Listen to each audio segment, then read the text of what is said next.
আসসালামু আলাইকুম ভিউয়ার্স, আল্লাহর অশেষ রহমত, আলহামদুলিল্লাহ সবাই ভালো আছেন।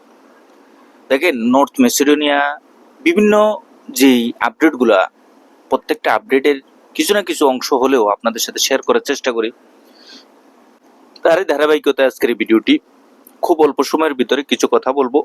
যারা একটু ধৈর্য আছে, বিশেষ করে এই নর্থ মেসিডোনিয়া দেশটির জন্য, ইউরোপের এই দেশটির জন্য আপনারা চেষ্টা করতেছেন, অবশ্যই ভিডিওটা প্রথম থেকে শেষ পর্যন্ত দেখবেন। তাহলে পুরো আপডেট গুলো সম্পর্কে, বর্তমানে আপনি আসলে আবেদন করবেন কিনা, আসলে সুযোগ সুবিধা কিরকম, বা আসলে 2026 সালে আমাদের জন্য এই দেশটার ক্ষেত্রে বাংলাদেশি হিসেবে আবেদন করার ক্ষেত্রে যে রেশিওটা বা ভিসা পাওয়ার ক্ষেত্রে যেই সফলতাটা, সেটা আসলে কতটুকু কোন পর্যায়ে আছে সে বিষয়ে কিছু তথ্য দেখেন।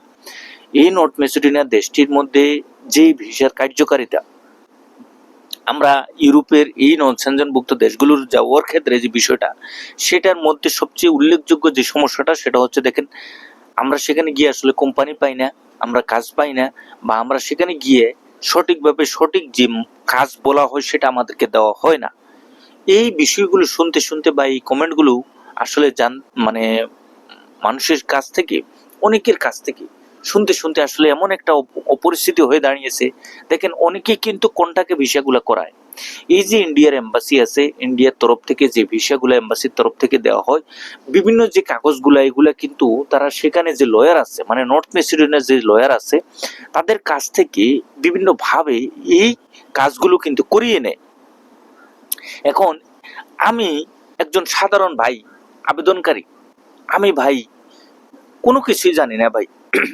আমাকে যে ধরনের কাজকর্ম দেওয়া হবে, বা আমাকে যে কাজগুলো প্রসেসিং করা হবে, আমার এই ডকুমেন্টসগুলো, বিশেষ করে আমার পুলিশ ক্লিয়ারেন্স নিয়ে, আমার ছবি নিয়ে, আমার পাসপোর্ট নিয়ে, আমার যে ডকুমেন্টসগুলো দিয়ে আমার জন্য যে কাজটা করা হবে, সেটা আসলে কোথায় দেওয়া হচ্ছে, কোন কাজে দেওয়া হচ্ছে, বা আমার জন্য, আমার হয়ে আসলে যে কাজটা দেওয়া হচ্ছে সেটা আমি কতটুকু জানি, বা আমি সেটা পারবো কিনা, আমাকে সেখানে গিয়ে আমাকে সেই কাজটা দেওয়া হবে কিনা, এই বিষয়গুলো আসলে আমরা অনেকেই আমরা এগুলো নিয়ে কোনো আলোচনা করি না, বা আমাদের মাথায়ও আসে না যে হ্যাঁ ভাই, আমি ইউরোপ যাব, ভাই আমি নর্থ মেসিডোনিয়া যাব, একটা সময় পরে, একটা সময় পর্যায়ে আমি ইউরোপের অন্য যে কোনো দেশে আমি স্থানান্তর হবে।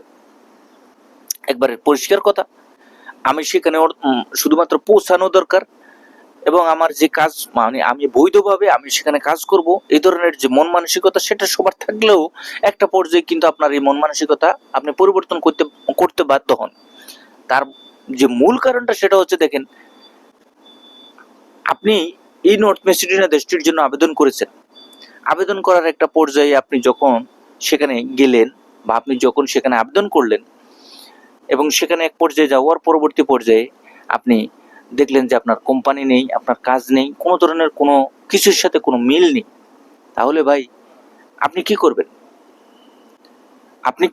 আপনি একটা পর্যায়ে আপনি সেখানে গিয়ে আপনার এজেন্সিকে দোষারোপ করতে পারবেন, বা আপনি নিজে দোষারোপ করতে পারবেন।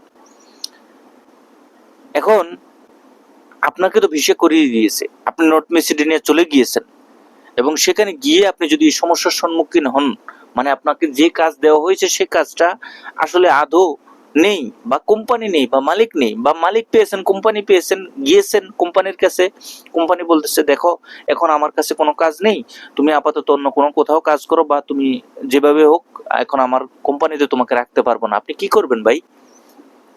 এগুলা সচরাচর সবার সাথে হচ্ছে। সুতরাং ভাই, যারাই আবেদন করবেন, নেগেটিভ এবং পজিটিভ এই দুটো বিষয় আপনাকে খেয়াল রাখতে হবে।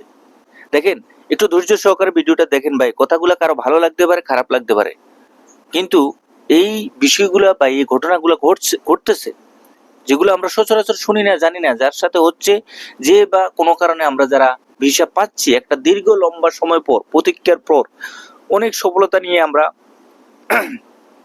এই ভিসার জন্য আমরা অপেক্ষা করতে হয়। একটা পর্যায়ে আমি ভিসাটা পেলাম, ভিসা পাওয়ার পরে আপনি সেখানে পৌঁছে যদি এই সমস্যার সম্মুখীন হন, অবশ্যই আপনাকে ভালো এবং খারাপ দুটো দিককে আপনাকে মাথায় রেখে ইউরোপের উদ্দেশ্যে পৌঁছতে হবে, এবং সেখানে গিয়ে আপনার সঠিক সময় সঠিকভাবে সম্পূর্ণ সবকিছু মিলে আপনি যদি সব কোম্পানি ভালোভাবে পেয়ে থাকেন, তাহলে তো আলহামদুলিল্লাহ। যদি না পান, এবং ওই ধরনের মন মানসিকতা, মানে যদি আপনি কোনো কাজের সাথে বা কথার সাথে কোনো মিল না থাকে, এক পর্যায়ে আপনি কিভাবে সেখান থেকে উদ্ধার হয়ে বা কিভাবে সেখান থেকে আপনি সঠিক সমাধান নিয়ে আপনার নিজেকে নিজে আপনি ভালোভাবে গুছিয়ে নিতে পারেন, সে বিষয়টা আপনাকে খেয়াল রাখতে হবে। সুতরাং সম্পূর্ণ সবকিছু মিলে এই নর্থ ম্যাসেডোনিয়া দেশটির জন্য যারা এই 2026 সালে আবেদন করবেন, অবশ্যই আপনাকে ভালোভাবে ওইভাবে বুঝে শুনে সামনে অগ্রসর হতে হবে। সব পরিশেষে একটা কথাই বলবো, নর্থ ম্যাসেডোনিয়ার জন্য ভালো একটা রেশিও রয়েছে। যাই হোক, যারা এই আবেদন করবেন ওইভাবে আপনারা বুঝে শুনে আবেদন করবেন। সবাই ভালো থাকবেন, সুস্থ থাকবেন। আগামী নতুন কোনো আপডেট নিয়ে খুব শীঘ্রই আপনাদের সামনে উপস্থিত হবো। আল্লাহ হাফেজ।